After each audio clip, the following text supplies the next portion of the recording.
Hey, welcome to the Press Box Chronicles with Jeff Pearlman.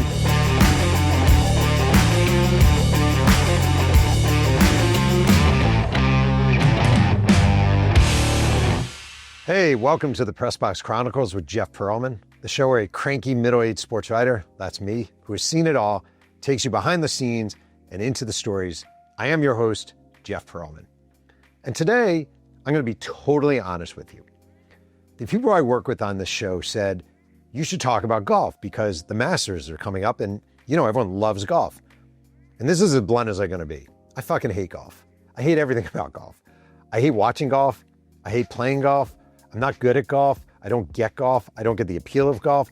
When I was growing up at Mahopac High School, I hated the guys on the golf team. I don't like golf at all. In fact, my family has a really awkward history with golf. I have here, as a prop, just for you, a trophy that my grandpa, Nat Pearlman, won on May 21st, 1982. The club has been broken off, which is appropriate. And if you can read it, he won the trophy for showing up. And as far as I can tell, this is the only golf tournament any member of the Pearlman family has ever competed in. And again, Nat Pearlman, rest in peace, won the trophy for showing up. I'm sure he shot a 780. And I also found one more little token of my golf career, which is in the Hamptons. I played I don't even know what this is, Paxabahog. And it was a 9-hole golf event 30 years ago with two of my college roommates, Paul and Dan. And if you look closely, Paul shot a 39, Dan shot a 43, and I shot a 59. And that basically sums up my experience with golf. I hate golf. I don't even like miniature golf. When I was a kid playing miniature golf with my family on the New Jersey shore, I accidentally backswung and hit my mom in the eye really hard. And I think she had to go to the hospital or urgent care. So not good on golf. That being said, I have a history with golf and it's a weird one. It dates back initially to my time at Sports Illustrated in the early to mid 1990s when I was a young, trying to be an up and coming writer. I was mainly covering baseball. Jim Harry, the golf editor, came up to me and said, hey, would you have any interest in covering golf? And in my head, the reply is no, 0%. I hate golf. I don't want to go anywhere near golf. But I also know that I need to make it as a writer at this magazine. So I say, oh yeah, golf. I would love to cover golf. And that leads me to the wild, weird, crazy, maybe endearing experiences I had with the game of golf. Here we go. It is April 1998, and my editor, Jim Harry, says, how do you feel about going to Arizona and covering something called The Tradition? And I know I'm supposed to know what The Tradition is, but at the time I have no idea what The Tradition is. I still can't really tell you what The Tradition is, although I've definitely heard of it because I attended it. And I'm like, all right, that sounds cool. And I will say the positives of covering golf. Number one, you're in good weather. Number two, you usually stay at pretty sweet hotels. Number three, the food is good. The negatives of covering golf are you have to cover golf, and that's the negative. So I go to this event, The Tradition, and I guess Gil Morgan won The Tradition. I'm literally looking at the article in front of me that I wrote in 1998. Gil Morgan won The Tradition. And I remember almost nothing of this experience. I remember watching a lot of golf. I remember doodling to myself in my notepad often. But I want to read you the lead to my story. And if you don't know, the lead is the beginning. And weirdly in journalism, we spell lead L-E-D-E, but it's the beginning of your story. And this is what I wrote. The man with a gut, a beer, and a wrinkly purple and gold Milwaukee Brewers cap summed up last week's tradition better than most. He was with his wife at the Coach Ice course in Desert Mountain in Scottsdale, Arizona on Sunday morning, watching the nail-biting final round that pitted Gil Morgan, the defending champ, against Tom Wargo, the leader. Two men I've never heard of, by the way. The man was following the action, talking the talk, walking the walk, when boom, he was confronted by a tournament official near the fourth tee. Sir, said the official, please stand still.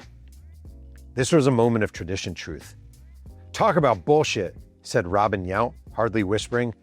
Doc Morgan and his $3 million goes to hit and everyone stops dead. But good old Tom Wargo has his turn and they let everyone talk all they want. That's how it works, like it or not, that's golf. And if you don't know, Robin Yount was a Hall of Fame former shortstop and outfielder for the Milwaukee Brewers. He's one of the great baseball players in history. He has more than 3,000 hits. And again, I say, talk about bullshit, said Robin Yount, hardly whispering. And I write this story, and I think it's funny because Robin Yount wasn't at the tournament. I was making a joke. It was a fat guy in a Milwaukee Brewers hat. And I thought, ha ha, calling him Robin Yount, but clearly he's not Robin Yount. Well, I go back to New York. The story runs. And I remember I got a note saying, great job from my editor. You really covered golf well. Wonderful job. And that's great. And that weekend, I go to my parents to visit my parents in Mahopac, New York. And I'm at my mom's house. And my mom calls me. I'm in the backyard, and my mom calls and she goes, Jeff, there's someone on the phone for you. And I'm like, who is it? She goes, he says his name is Robin Yount. And I'm like, wait, Robin Yount, the Hall of Fame shortstop, the legendary Milwaukee Brewer, the former AL MVP, is calling my mom's house in Mahopac, New York. And I go to the phone, I go in, and I'm like, it was a landline. I'm like, hello? And he's like, is this Jeff Pearlman? And I go, yeah. He goes, this is Robin Yount. Why the fuck do you have me at a golf tournament? I wasn't even there. And I'm like, I'm stammering. He's like, bro, I wasn't even at that tournament. Why do you have me at this golf tournament? And I'm on the phone. And I'm like, no. See, it was a joke. See, I was making fun that it was a guy in a Milwaukee Brewers hat who looks like Robin Yount, but it's not really Robin Yount. And Robin Yount goes, I don't fucking get it. And I'm like, no. See, it's like it was a joke because there was this guy, and obviously it wasn't you because you're not going to wear a Brewers hat to a golf tournament. And also he was fat, and I've seen you and you're skinny. He's like, I really don't get this. And I'm like, I was just trying to make a joke that this guy in the Brewers hat was you, Robin Yount. And he's like, there better be a correction in the magazine. Click. And at the time, having a correction in Sports Illustrated sucked. Number one, telling the editors of the magazine you did something wrong was really bad. Number two, it would be embarrassing because it'd be in print. In this issue, blah, blah, blah, reporter Jeff Pearlman, blah, blah, blah. And number three, I didn't want to get fired. So I'd go in on whatever it was, Monday, and I'm like, hey, Jim, the golf editor, I gotta talk to you. I'm like, you knew that wasn't Robin Yount at the golf tournament, right? And he's like, what do you mean? What do you mean? And I'm like, well, that wasn't really Robin Yount. I was joking. And he goes, I don't really get what you're saying. And I'm like, it was like Robin Yount, quotes Robin Yount. And he's like, but you didn't put it in quotes or italics. And I'm like, yeah, I thought it was obvious. And he's like, Jeff, that was one of the dumbest fucking mistakes I've ever seen in my life. And I was like, I don't know if he said fucking actually, but he definitely said that was one of the dumbest mistakes. And they ran a correction, and I had to call Robin Yount back and tell him that I was very sorry and that this was one of the dumbest screw-ups of my career. And I thought that was going to be my worst golf moment of my life, but it got worse. Amazingly, and against the better judgment of everybody, Sports Illustrated allowed me to cover more golf. Maybe they were short-staffed. Maybe, I don't even know. I can't imagine why they had me cover any more golf. Because again, I didn't know anything about golf. I wasn't a good golf writer. And I screwed up the whole Robin Yount thing. But that same year, they send me to the PGA Seniors event in Palm Beach Gardens, Florida. It's actually kind of interesting because I wound up having a lot of family that later on, you know, if you're a Jewish New Yorker, when you become a senior, you were required by Old Testament law to relocate to Florida. It is written among our people. So I've had many relatives move to the area. So I now know Palm Beach Gardens, and it's kind of built up, and there are a lot of restaurants. It's like, but back then it was a ghost town. There's a deli, there's a Marriott, not much else. And I'm sent there to cover the PGA Seniors. And again, I don't know anything about covering golf. I just don't. I don't know how to cover golf. One of the things that I was told early on is golf writers, what they do is they usually sit in the clubhouse and watch it on screens. So they watch these guys playing here, and these guys playing here, and these guys playing here, and they can follow it all. And I was like, fuck that. I'm walking the course. I'm just going to walk the course. And that's what I'm going to do, which makes no sense whatsoever because you don't know who's going to win. So you could be following a guy who's going to finish in sixth, and I don't have a story. But I was stupid, and I didn't know, and I'm going to reinvent golf coverage because what do I know? All right. Gary Player is playing in this tournament. And Gary Player is probably one of, at the time, I would say 6 golfers I've ever heard of, okay? Here I go real quick. Arnold Palmer, Jack Nicklaus, Tom Watson, Gary Player, Scott Simpson, because when I was a kid, he won a tournament. Those are the golfers I know. I don't know anybody else, but I've heard of Gary Player. I know Gary Player is a South African golfer. I know he's really good. I know he's really old. And I am, for some reason or another, following Gary Player. And one of the things you can do as a writer with a credential, so you have a lanyard around your neck that identifies you as a media. One of the things you can do as a credentialed member of the media covering golf is you can walk inside the ropes, which is kind of cool. You do not have to be with the fans, with the riffraff. You can be, you're a golf writer. I'm a golf writer now. And I'm walking inside the ropes. And I remember walking and I was looking at my notepad and I'm like writing something down. And I hear someone yell, "Hey!"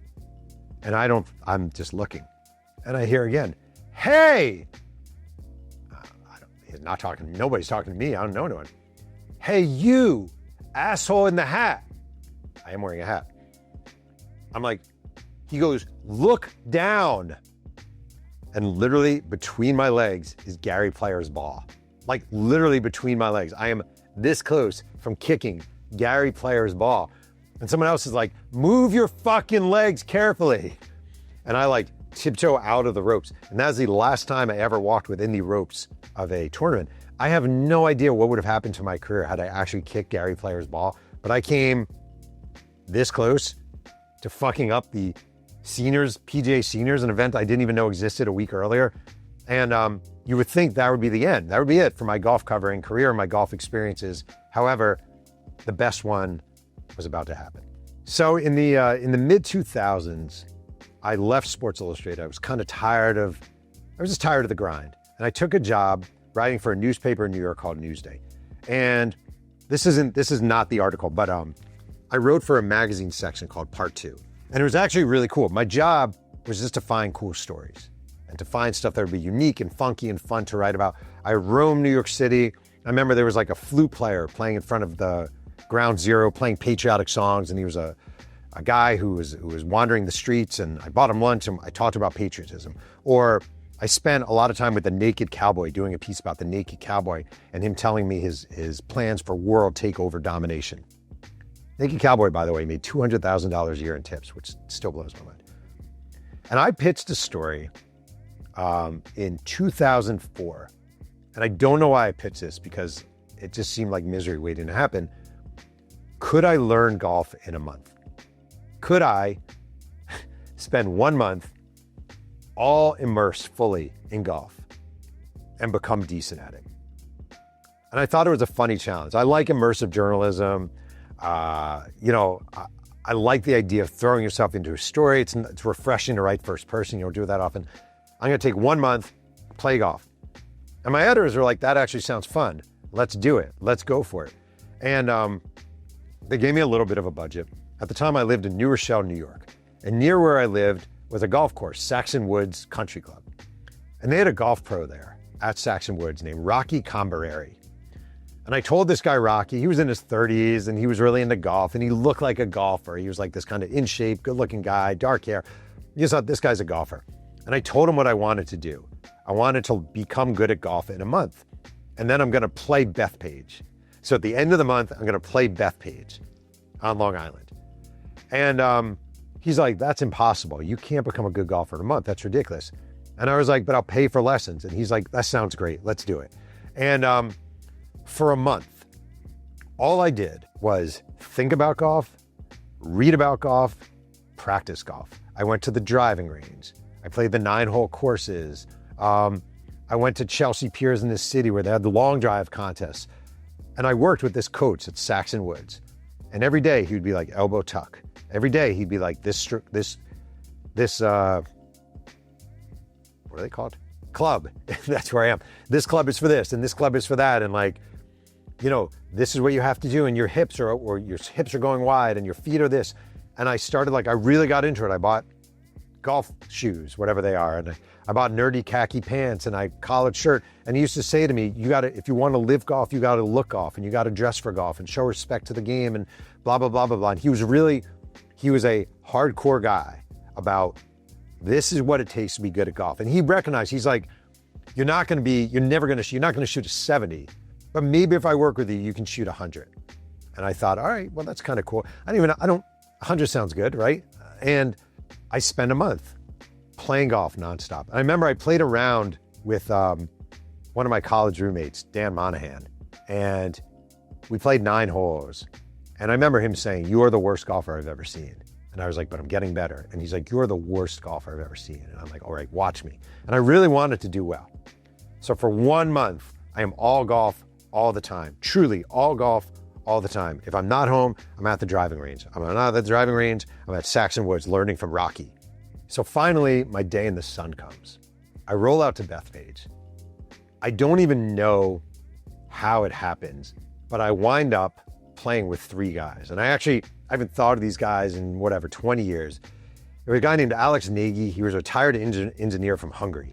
There was Mike Mara, a former New York City detective who spent 5 years as the bodyguard from former New York City Mayor Ed Koch. And there's another guy, Matthew Cardinal, a cancer survivor and one-time photo lab owner.